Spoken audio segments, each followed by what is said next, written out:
Dehradun highway पर भटकता दुष्ट तांत्रिक और चुड़ैल का छलावा। रात के सन्नाटे में देहरादून हाईवे पर झीनी सी धुंध फैली हुई थी। लोग कहते हैं कि इस रास्ते पर अक्सर अजीबोगरीब घटनाएं होती हैं, लेकिन किस्से कहानियों को झूठ मानने वाला ट्रक ड्राइवर रवि आज इस हाईवे पर अकेला चल रहा था। रवि ने अपने ट्रक का रेडियो चालू किया और गाने सुनते हुए गाड़ी चलाने लगा। रात के करीब 2 बजे थे जब अचानक उसने सड़क के किनारे एक बूढ़े साधु को खड़ा देखा। साधु ने हाथ दिखाकर उसे रुकने का इशारा किया। पहला मोड़, साधु का अजीब व्यवहार। रवि ने पहले तो अनदेखा करना चाहा, लेकिन फिर सोचा बूढ़ा आदमी है, शायद मदद की जरूरत हो। उसने ट्रक रोक लिया। साधु के चेहरे पर एक डरावनी मुस्कान थी। उसने कहा, बेटा मुझे थोड़ा आगे तक छोड़ दो, बदले में मैं तुझे तांत्रिक विद्या का रहस्य सिखाऊंगा। रवि को यह बात अजीब लगी, लेकिन उसने साधु को ट्रक में बिठा लिया। साधु ने गाड़ी में बैठते ही आंखें बंद कर ली और कुछ बुदबुदाने लगा। उसका सिर थोड़ा झुका और हाथ में एक माला झूल रही थी। रवि ने मजाक में पूछा, बाबा ये तांत्रिक विद्या कैसी होती है? साधु ने हंसते हुए कहा, देखेगा, पर अभी सही समय नहीं आया। दूसरा मोड़, चुड़ैल का प्रकट होना। जैसे ही ट्रक आगे बढ़ा, रास्ता और घना और सुनसान होता गया। सड़क के दोनों ओर पेड़ों की काली परछाइयां भयानक लगने लगीं।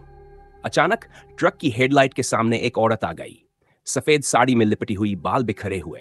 रवि ने ब्रेक लगाई और घबरा कर देखा। वह औरत मुस्कुराई और धीरे धीरे ट्रक की खिड़की के पास आई। उसकी आंखें गहरी लाल थीं। रवि के दिल की धड़कन तेज हो गई। उसने खिड़की बंद करने की कोशिश की, लेकिन औरत ने कहा, मुझे लिफ्ट दे दो। रात बहुत लंबी है, साधु ने पीछे से चिल्लाकर कहा, इसे गाड़ी में मत बिठाना, ये चुड़ैल है। लेकिन रवि ने डरते डरते ट्रक का दरवाजा खोल दिया।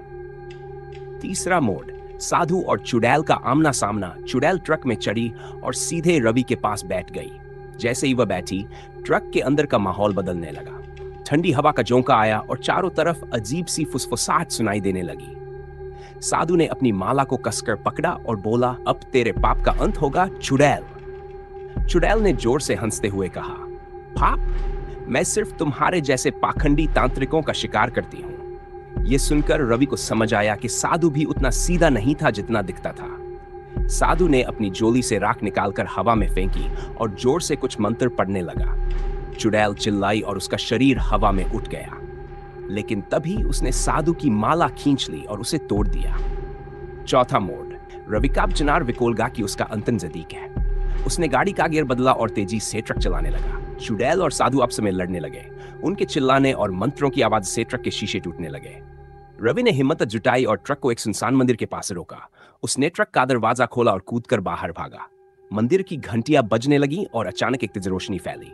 पीछे मुड़कर देखने पर रवि ने देखा कि साधु और चुड़ैल दोनों गायब हो गए। ट्रक में सिर्फ राख और एक टूटी हुई माला पड़ी थी। अंत। छलावे का डर। अगले दिन जब रवि ने हाईवे के ढाबे पर यह किस्सा सुनाया तो लोगों ने कहा, यहाँ कई साल पहले एक तांत्रिक और एक चुड़ैल मारे गए थे। उनकी आत्माएं इस हाईवे पर भटकती है और मासूम लोगों को शिकार बनाती है। रवि ने कसम खाई कि वह अब कभी रात को देहरादून हाईवे पर ट्रक नहीं चलाएगा।